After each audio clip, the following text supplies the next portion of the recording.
কার ডালনা হবে, তার জন্য ছোলার ডালটাকে ভিজিয়ে রেখেছিলাম, বেটে নিয়ে আসছি। নুন, লঙ্কা, আদা বাটা, একটু মিষ্টি, ডালটাকে বেটে নিয়ে এসেছি। কড়াইতে একটু তেল দিয়ে দিচ্ছি, সাতলাবো বলে ডালটা, এটাকে একটু সাতলে নিচ্ছি।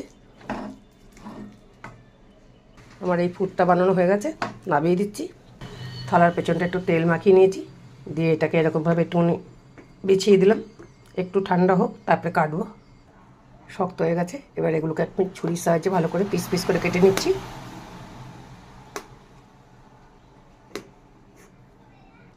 এদিকে কড়াইতে তেল বসিয়েছি, তেলটাও গরম হয়ে গেছে।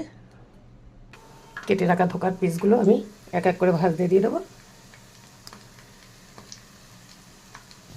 আমার এক পিঠ ভাজা হয়ে গেছে, আমি উল্টে দিচ্ছি।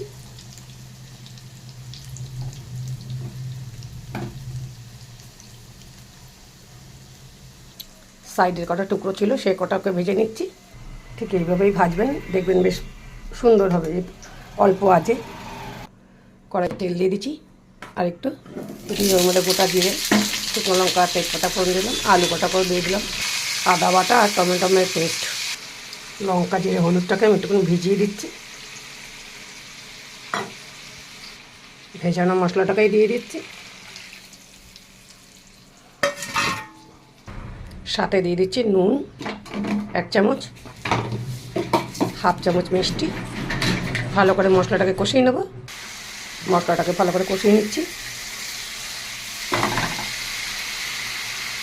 একটু গরম জল বসিয়েছি, এই জলটাই দিয়ে দেবো। গরম জলটা দিয়ে দিলাম। আলুটা মোটামুটি সেদ্ধ হয়ে গেলে পরে আমি ধোকার ডালনাগুলো দিয়ে দেবো। ঝোলটা দেখছেন ভালোভাবে ফুটে গেছে, দিয়ে দিচ্ছি এই ধোকা ভাজাগুলোকে। 1 চামচ ঘি দিয়ে দিচ্ছি,